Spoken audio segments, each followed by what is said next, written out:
voice of growth, mastering the mind and market. Never thought that I would leave New York. It was really showing people here a new way of living. A great city needs a great downtown. You have to be innovative, you have to be hustling, you have to make things happen. I now have to figure out what I want to be when I grow up again. The most challenging thing is to try to be a successful woman in business and a great mom. Good enough is no longer good enough. You have done so much in your career. I have. You have managed global brands in New York City. You moved to Tucson and you created a whole genre of housing and urban development like we've never seen before. Well, not by myself, but was part of that. Yes. But you're a mom and you are also an active biker and hiker and all that. Yes. And I also hear that you sing in a band. Is that true? Yes, I do. So tell us about the transition. Let's start the transition between New York City and Tucson. That's quite a jump. It was quite a jump. I mean, I grew up in New York. I went to college in Philadelphia, lived and worked in the city for 15 years. And I had this very wonderful career in global branding. Loved it. Never thought that I would leave New York. And I met a guy at a dinner party at a friend's house, and he was from Tucson. We dated, we got engaged, and I ended up moving to Tucson. So my first 2 years here, I kept my job in New York. My clients were in Cincinnati and in London. My team was in New York. So I was just traveling all the time. But I had made a commitment to be in Tucson. And I just said, I'm going to look forward, because if I were to compare the two, I think it would have been challenging to really create a meaningful life in Tucson. So even though I was commuting for a couple of years, I just really learned about the city, met the most wonderful people. And a few months after I moved here, my ex-husband, who's a great architect, he and a friend had found an old ice factory on the edge of downtown.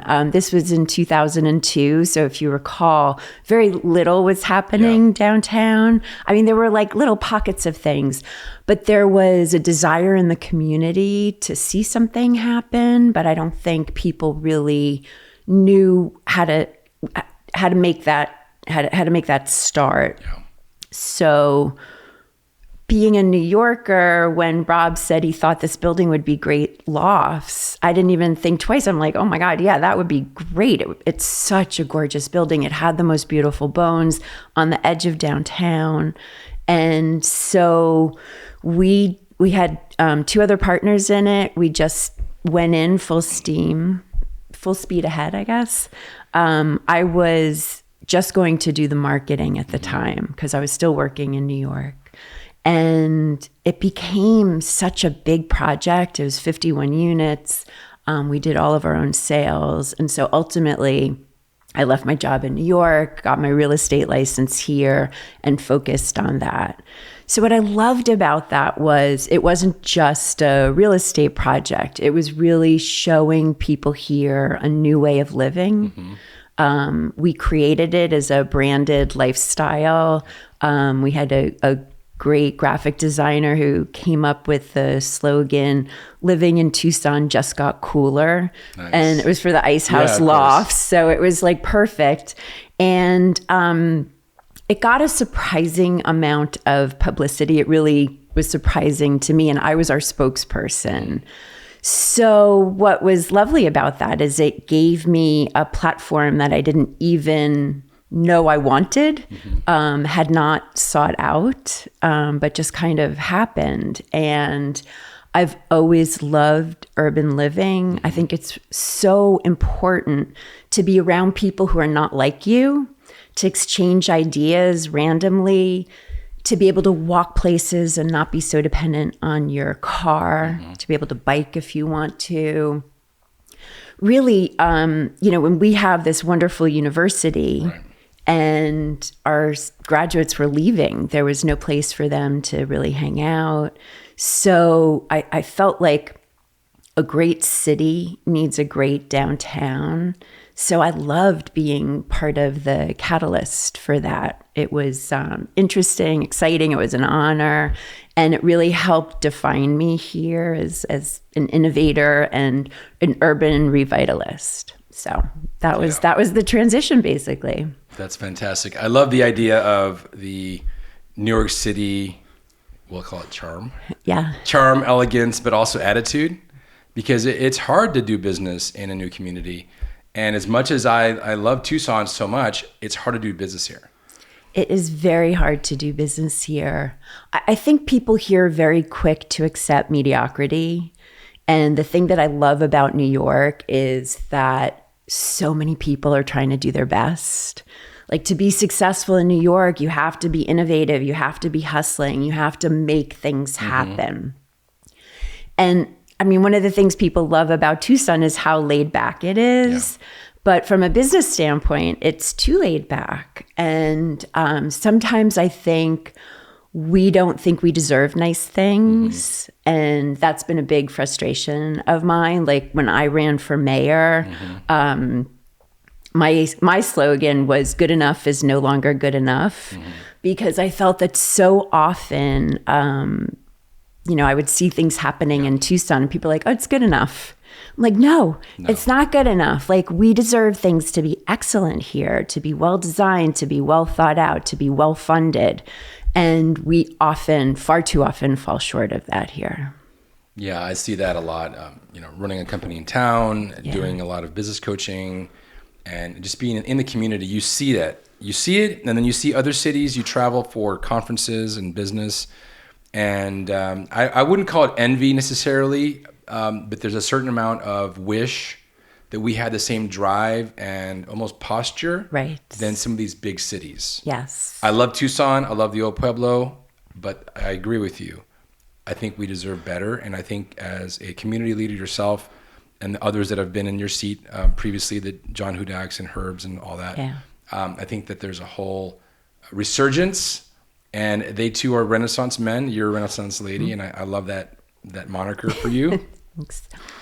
Now tell us, what was the mental grit and attitude that you had to have when you were developing any one of your projects? It doesn't have to be Ice House. Pick one of the projects that was rough, that was hard to do, and let's talk about that one.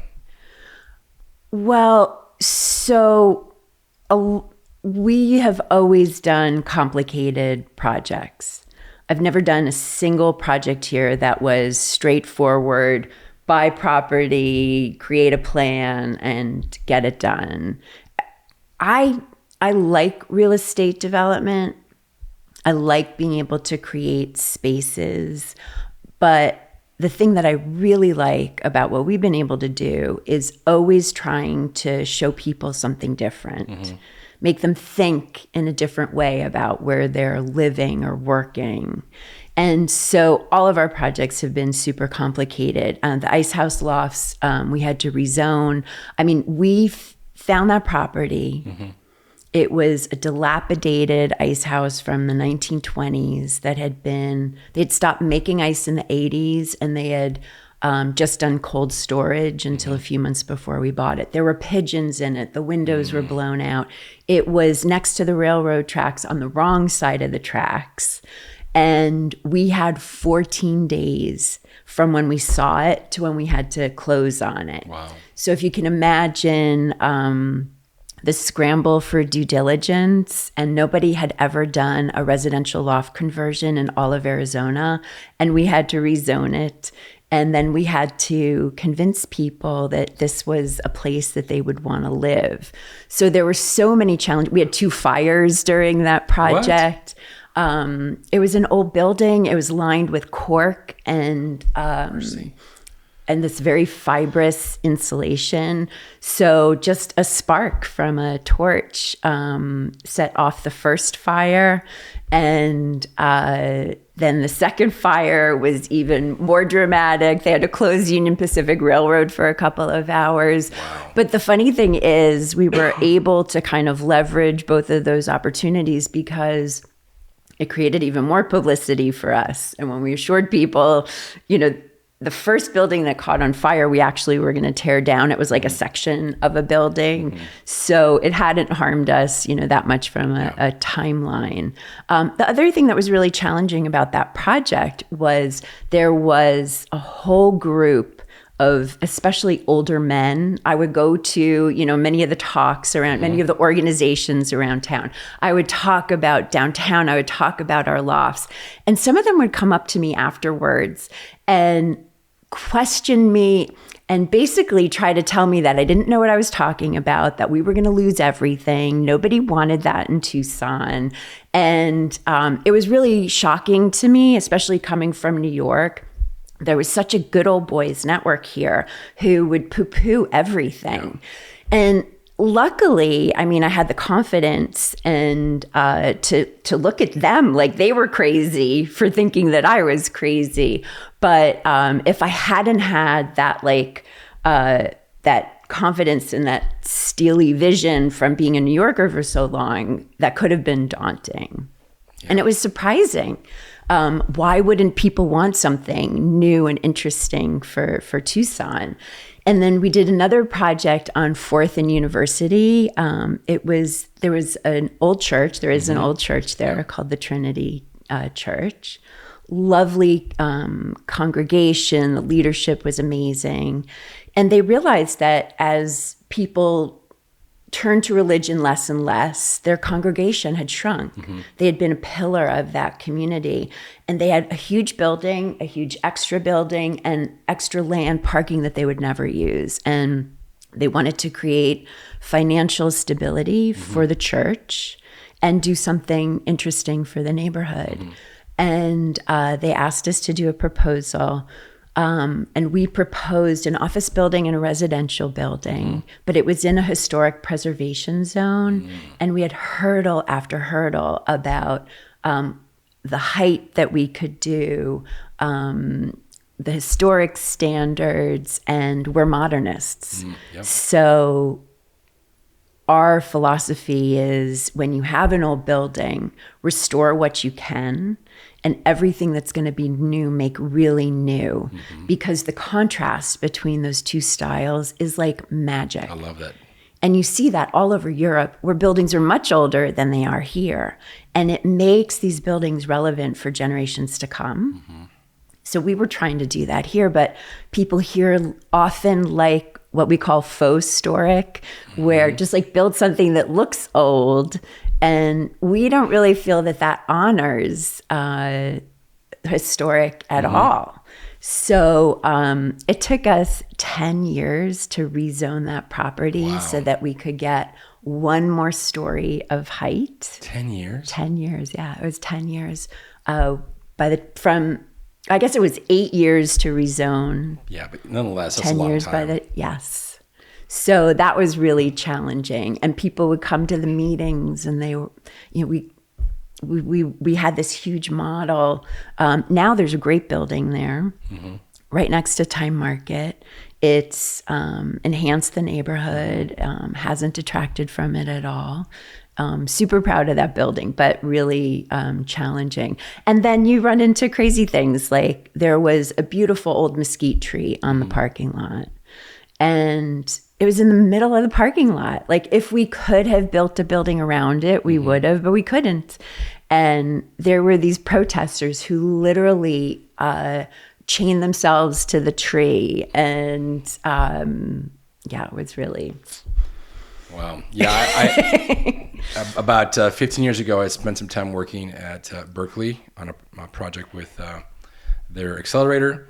And driving into town, there was 3 oak trees. Yeah. That very similar situation, that people were living up in the oak trees because they were going to tear them down to expand the stadium.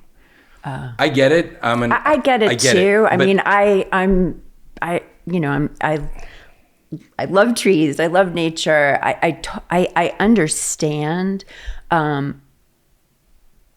But you have to be reasonable as well. You have to be reasonable. Exactly.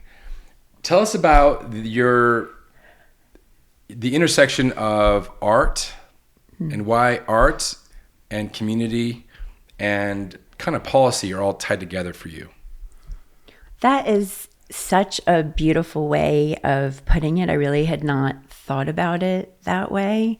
But when I was doing the Ice House Lofts, and as I said, like, I got invited to do all the speaking. So I became known around town as an innovator. And there was a small museum here called the Museum of Contemporary Art, at the time small. And the executive director and the board president kind of cold called me and asked me to lunch and asked if I would join their board, explain to me what they were doing. And what they didn't know before they spoke to me is that when I was growing up, my mom, who's incredible, she was getting her degree in art history. So she would take me to classes sometimes, and I would say she was schlepping me to a museum again. She'd schlep me to museums like all the time. And they didn't know that, like, in my heart, I have a real passion for especially contemporary art. I feel that contemporary art has this incredible way of forcing you to think about things differently. You don't need to know a lot of art history in order to be moved by contemporary art. And so I like that anyone can go into an exhibition and they might not understand it, they might not like it, but invariably it will make them think about something differently, maybe simply about stripes or color.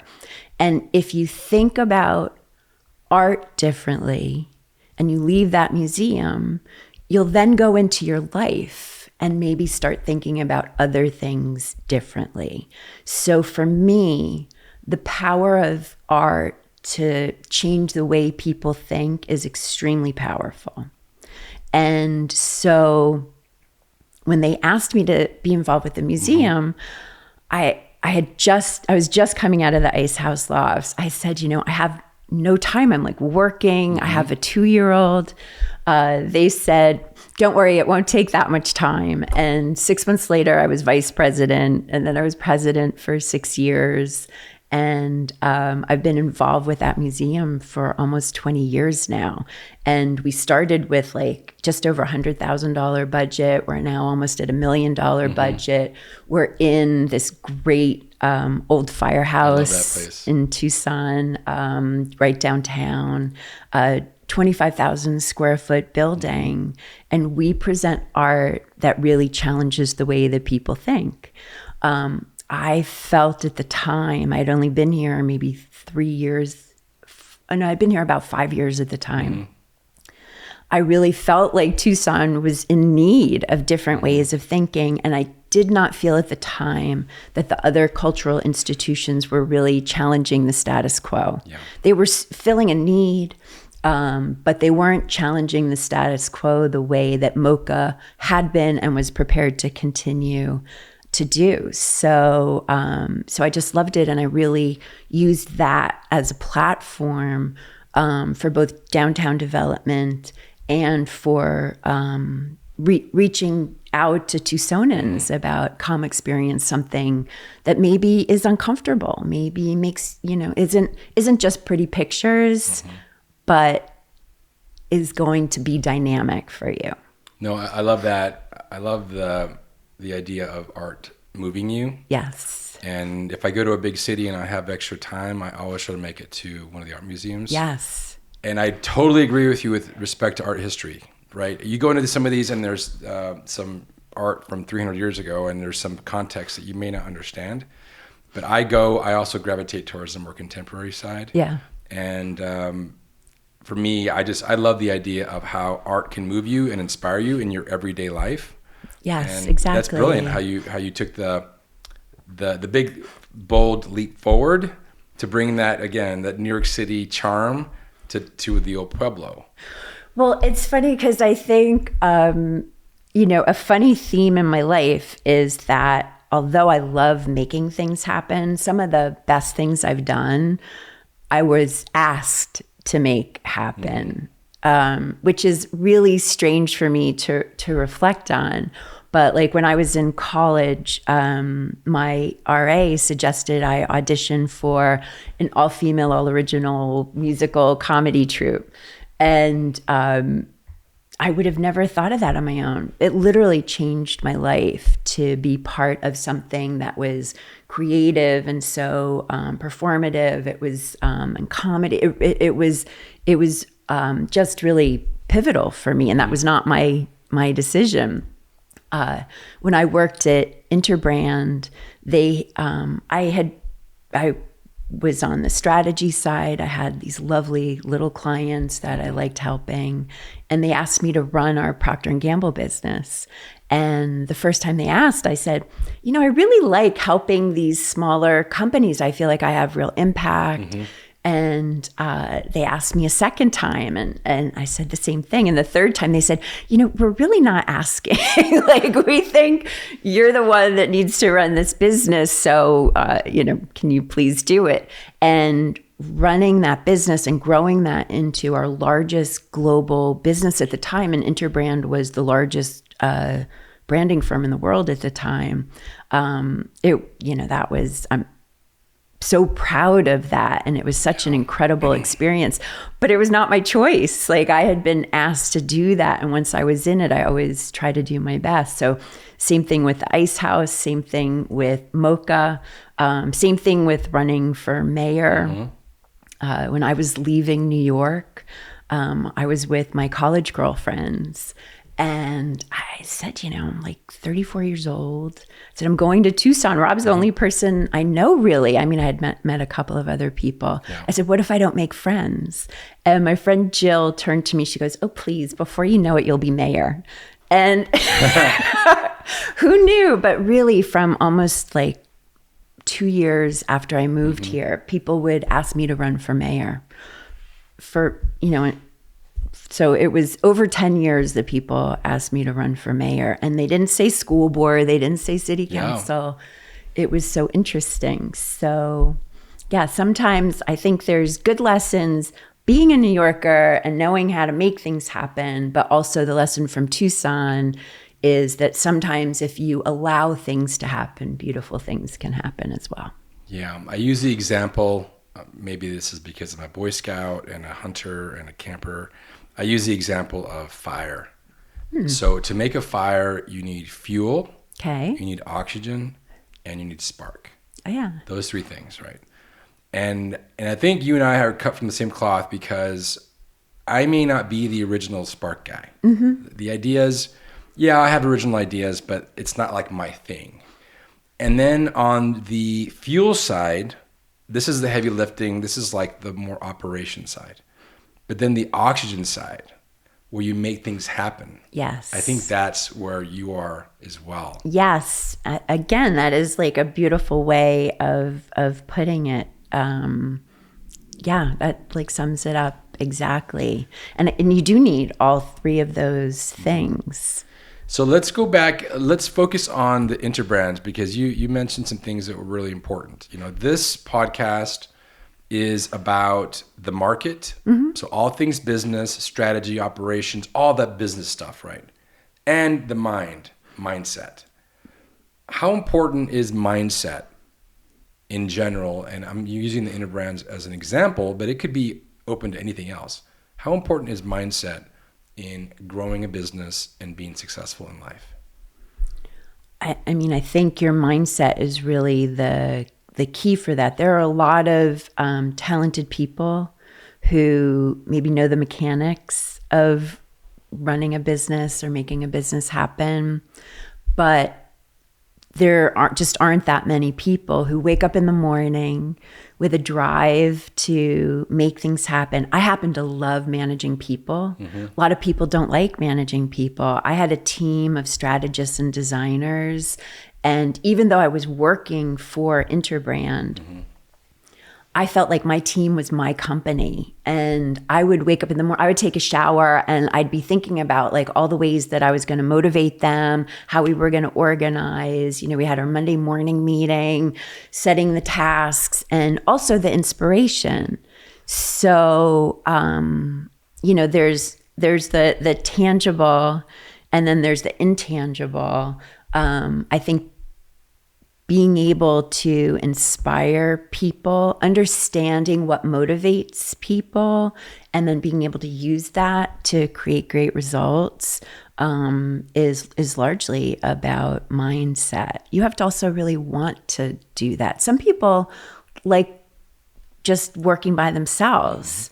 Some people like just going to their office, but doing their tasks and being done with that. I've always really liked creating and motivating teams. I think one of the big challenges for me here is that I haven't really had a team. Like when we did real estate development, we were small. It was really just the two of us. And so I haven't in a long, far too long, I haven't had a team to really manage and motivate and move towards a goal. And in my next phase, I think I'd like to do that again. Interesting. I'm going to get back to that, but I'm going to agree with you on the team side. I run a company in town, Infrared Labs. We have about 15 employees, and my team is so solid. Yeah. And I just love going to work because they're there. My job takes me different places, but whenever I go to the office, there's a certain sense of community, and I just love being able to spread my wings and inspire them. I say that my two roles as CEO is pretty simple. Number one, to set and execute the vision of the company. So that means that I'm going to draw from the market, I'm going to draw from our experiences, I'm going to draw from our team, and I'm going to set and execute the vision. And then the second thing I do is I block and tackle. So things come up from my team, I'll figure out a way to make it happen. Right. And then there's one that's hidden underneath. It's kind of like the 2A or 2B, whatever. And that is to develop my team. Yeah. So when I help them to grow into a bigger role and I take the training wheels off, there's so much inside of me that becomes happy and fulfilled. And I just love that.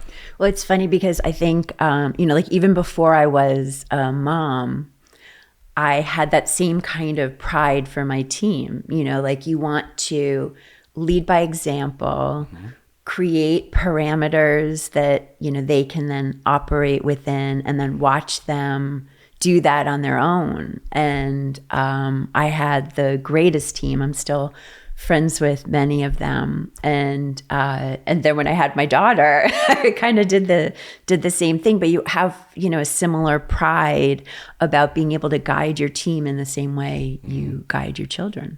Random question. Yes. What's your favorite day of the week?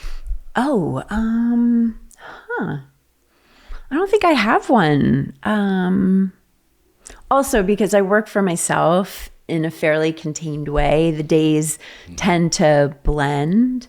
I do like a Monday though, because I feel that when I start in the morning, I want to set an intention for the week and try to start off with good habits right away. So I definitely like a Monday, but I also like a Saturday because I like a Saturday evening where you can sleep late on a Sunday. Nice. So tell us what is next. You kind of gave some clues. What is on the horizon for you? I know you travel a lot back and forth to New York City, and you've got a whole life there and a life here. Yeah. I think your mom is here, correct? My mom is here. And your daughter is out in college. My daughter's in Philadelphia, but she's a senior, and she's going to be moving to New York when she graduates. So 3 years ago, I was getting divorced. My daughter was starting college in Philadelphia, and I really missed New York. I had been here for a long time, and I just missed kind of the energy and the drive. And I was lucky enough that I figured out how to get a place in New York. And so for the last 3 years, I've been going back and forth every 3 or 4 weeks, which has been incredible because I have a beautiful life in Tucson, like the most incredible friends and family and interesting things to do. But I'd kept up with my life in New York over all my years here.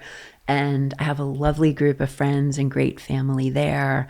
And, of course, I love the museums and the restaurants and theater. And I love just walking out my door and being around a lot of people who are all in the middle of getting to a place where they're going to make things happen. And I just really love that energy.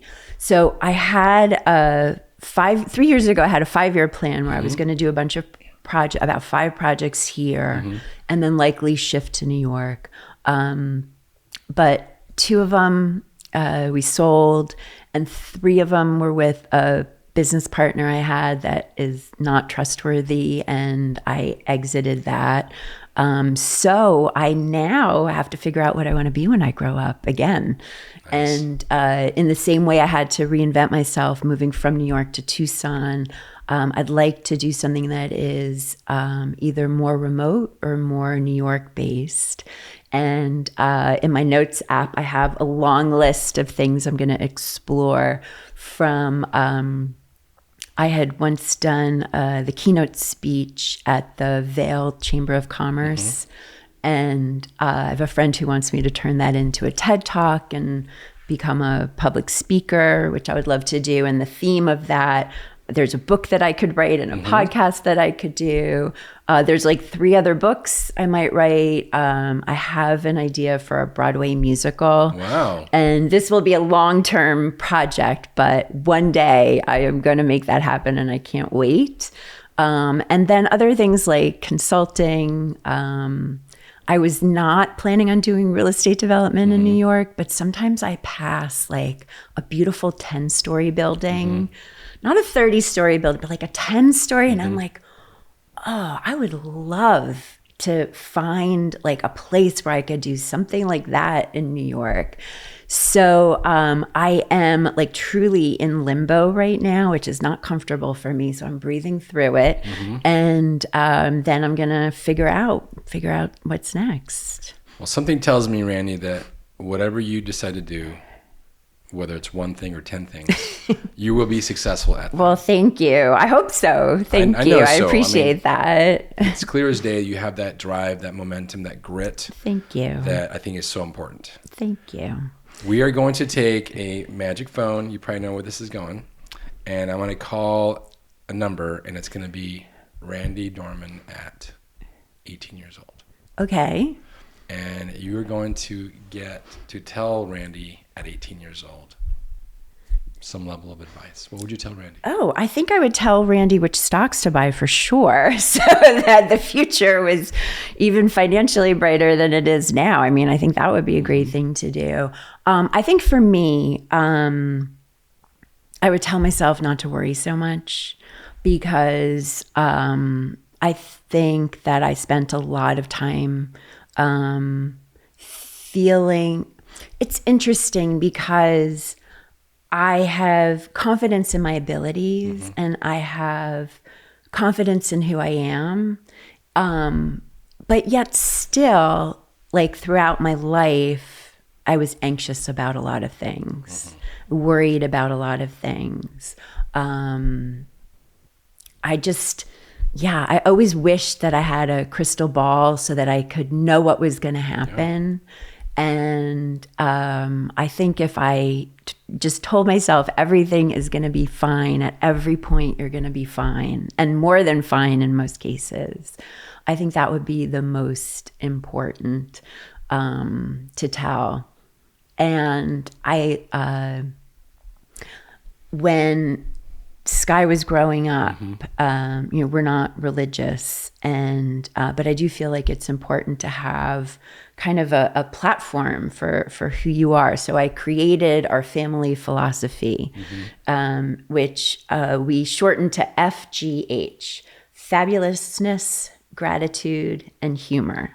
And so if at 18 I could just remind myself that if I live my life that way, to bring a little bit of fabulousness to everything I do, always have gratitude because I'm one of the luckiest people in the world, and try to approach things with a sense of humor. I think that that is really the key to life. And it took me a little while to figure that out. So I would tell my 18-year-old self, that's going to be your life philosophy, and just follow it closely. Sounds like a book. Maybe that's my 5th book.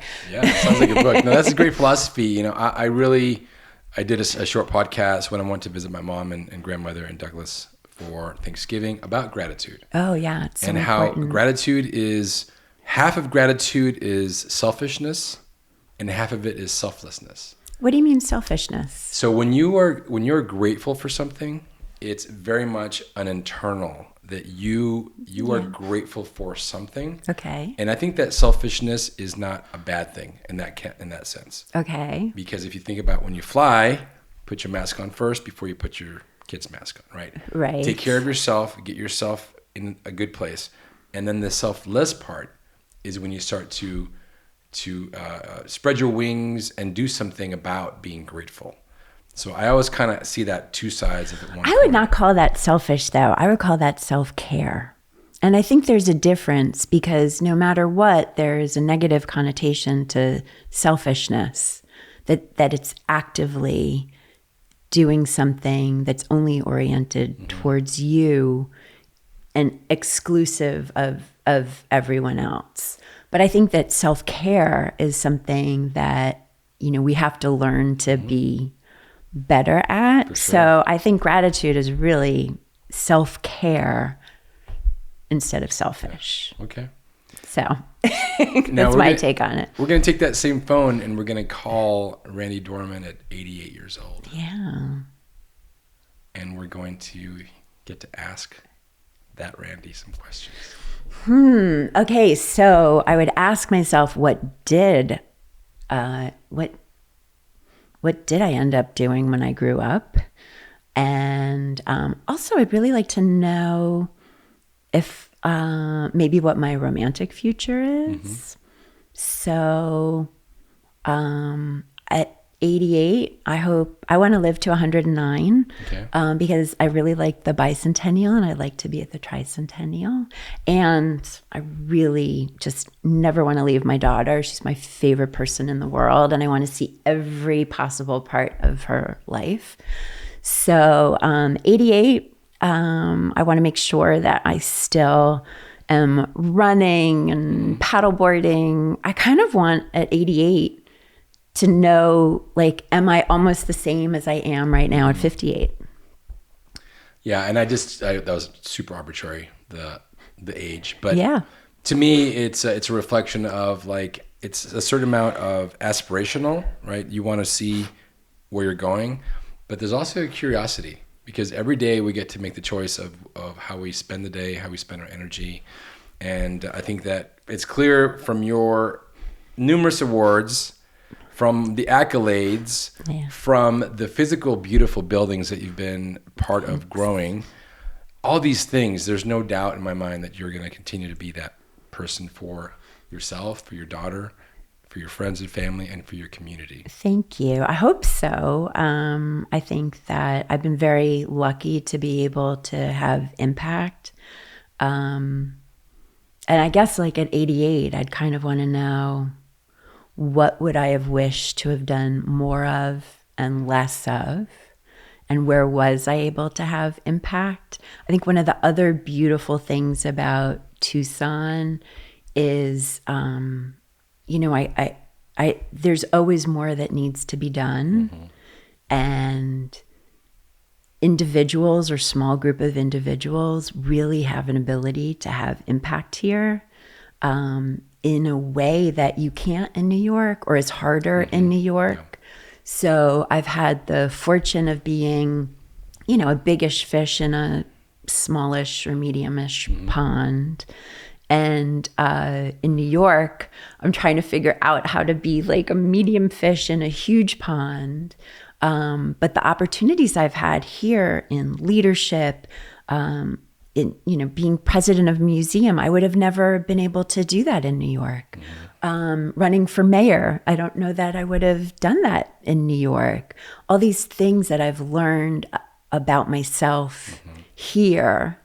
So grateful that I had that time, because if I had stayed in New York, I would have stayed in my corporate job. I would have enjoyed it, but it would have been a very predictable path. And it's been such a joy to have this kind of unpredictable path here. So it's interesting when you ask about what would you ask your 88? I had said earlier that when I was younger, I always wanted to have a crystal ball to the future. And after, almost 25 years in Tucson, I've kind of shed that. So at 88, I don't know that I want to, know so much. I kind of want to take it and be surprised about what's going to happen along the way. Yeah, that's brilliant. That's a brilliant mindset, I think. I don't think I would have ever discovered that if it had not been for my time in Tucson. So, yeah. There's a handful of books I have behind me in the other room that have to do with people going out into the desert and finding themselves. Okay. And in a matter of speaking, you found yourself already before that, but you're continually learning about yourself. Yes. And for you, I think the desert has been an awakening. Yeah, to a certain extent. It's been revealing, I guess. It showed me things about myself that I just didn't know. And I had to figure out so many things. Like, it really was such a different place for me. And in the process of figuring so much out here, I figured out a lot about myself as well. That's fabulous. Yeah. I have one last question for you. Sure. This one is definitely unique to you and to at least half the population. One of the challenges and opportunities we see today is and it's still there, how women in particular are facing roadblocks, or the old boys club is scoffing at their ideas. And we're making inroads, no doubt, but there's still that part of the uphill battle. Yes. What advice would you have to give to a young 25-year-old, we'll say, just graduated in the corporate world, maybe wants to start a business, whatever. They're trying to figure themselves out. And they're a woman. That's very unique, because you have been a pioneer in a lot of things as a woman against a lot of odds. What would you tell them in particular? Well, it's interesting because my daughter's 21, and so we talk about this often. It's, the system is really rigged against women. And I know we talk a lot about how boys are struggling right now, but I just feel like women have struggled forever, and we continue to. And so for boys, maybe it's a little harder than it used to be, but it's still not as hard as being a woman in these environments. So I think you have to have a very strong sense of self, and you have to surround yourself with other strong women, because we really bond together. And I remember I have some girlfriends here, and we used to complain about the old boys club here. And I would say to them, I was like, just wait. Those guys are getting very old. Yeah.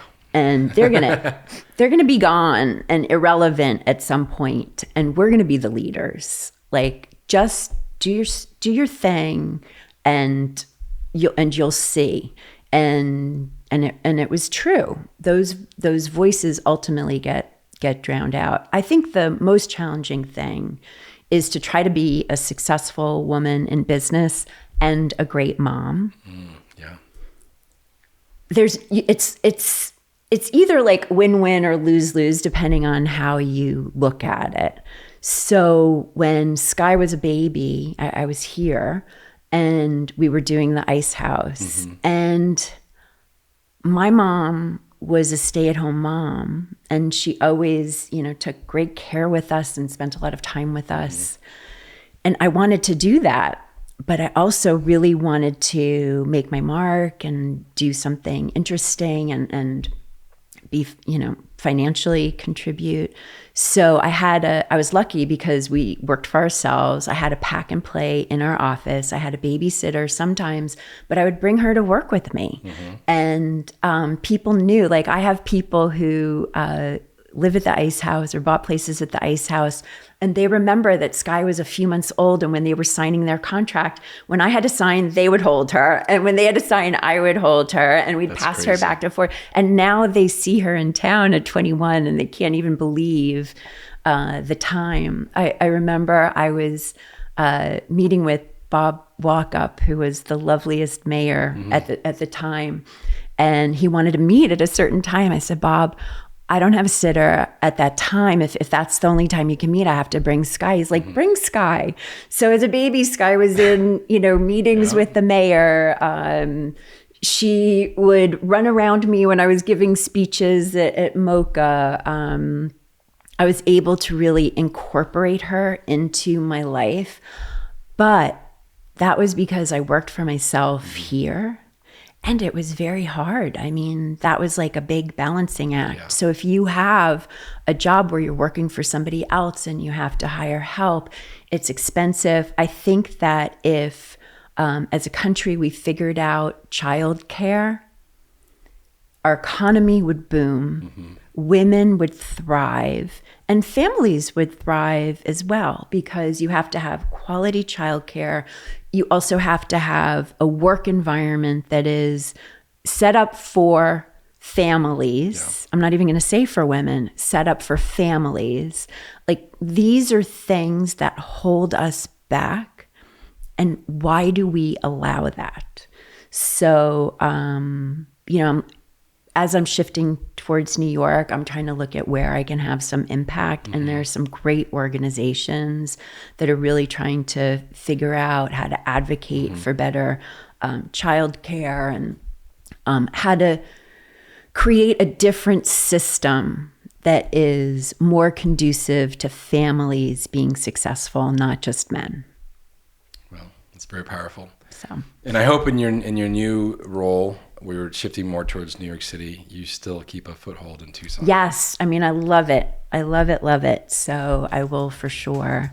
And feel very lucky to be able to have both. That's great. Well, thank you so much for your taking this time to share some of the inner workings of Randi Dorman. It was such a pleasure. And thank you for all the interesting questions and insight. That was so lovely. Thanks, Manny. Cheers.